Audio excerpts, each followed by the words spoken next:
Good evening mga amigos and amigas and welcome to my vlog. For today, nandito po tayo ngayon nighttime dito sa the beautiful country of Vietnam. What happened to the shark building? Look at now. It's modern but it's not appealing. It's just like an ordinary building from different parts of the world. I prefer the old one because the old one is really very, very unique and very authentic from way back. It was just amazing. The last time the Sharks building, I think it's here, but now look at that. As you can see guys, dinemolished yung famous Sharks building dito sa Hanoi, Vietnam. As you can see, ito na siya ngayon. Ginawang modern, pero parang sad to say na hindi siya masyadong maganda. I mean, there's a billboard, there's a flat screen, and not that just like long time ago, the building was really literally beautiful. Sad to say, dinemolish na talaga, and of course, ginawa nila modern, ginawa nila like, they put a big screen, of course, for billboard ads and everything, pero ang mga turistas, not that much coming here for the pictorials. Anyway, guys, ngayon, after rarampa sa Joe's Building, rarampa tayo dito ngayon sa buong Hanoi by riding bus tour, a tour bus of course. Mga amigos and amigas, doon ako nagbug sa Ho Kiem Lake. Mayroon doon station kung saan kayo magbubug for a tour around Hanoi, nighttime and daytime, of course, sightseeing. And of course, guys, doon ako nagbug. And then after that, I ride a motorbike going to Opera House kasi doon napipick up ang mga sasakay for the tour. And luckily for me, tatlo lang yata kami for this night kasi ang dami na. Medyo late na ako dumating pero actually tatlo na lang kami para kami may motorcade. Yes, mga amigos and amigas, iikot kayo sa buong Hanoi. Dito sa city ng Hanoi, iikot-ikot. Makikita ninyo yung Ho Chi Minh Mausoleum, Ho Chi Minh Palace, everything. Ayan, parang beauty queen si Bakla. Ayan, rumarampa sa gabi. Ang mga lakes, different lakes na makikita ninyo dito. Amazing Hanoi at night. Ayan, social na social, pinatour kami, tatlo lang kami nandito sa taas, sa double-decker na bus. Tatlo lang kami mga turistas. Ang isa from South Africa, ako from the Philippines, yung isang lalaki na doon from Thailand. Ayan, parang top 3 finalists for the Miss Universe. Ayan, inikot namin. Ayan ang church, St. Joseph Church, nakita ninyo. Ayan, pababa si Bakla.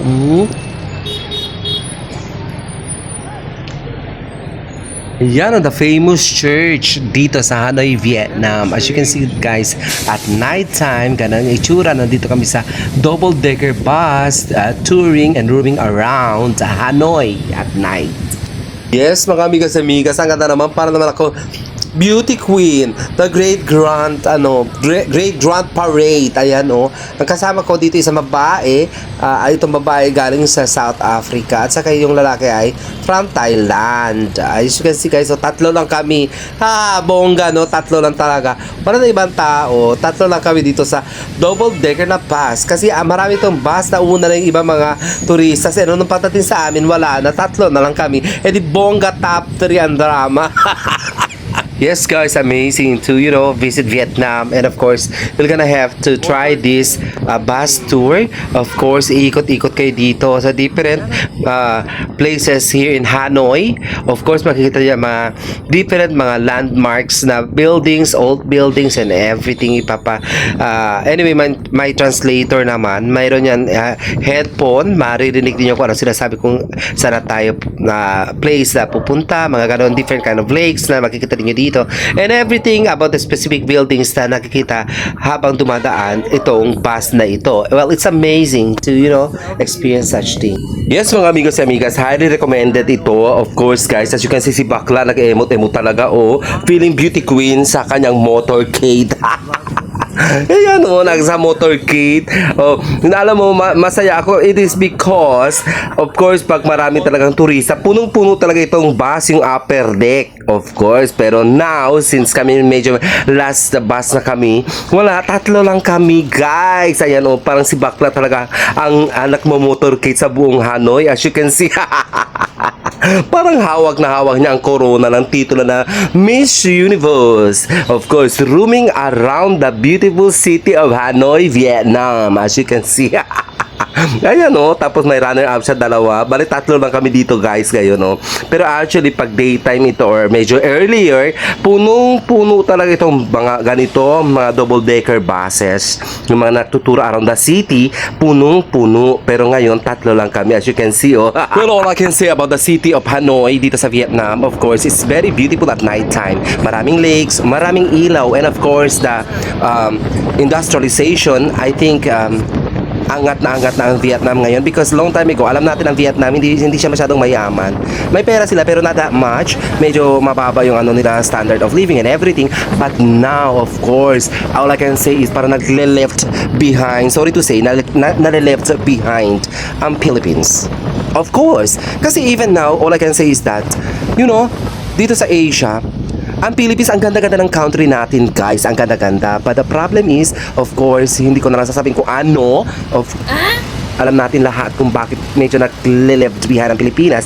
Bakit? Sa Pilipinas mo na makikita na ini-impeach ang presidente, ini-impeach ang vice president. Paano na lang? Walang unity. What is that? Paano angat ang ating country? It's so sad.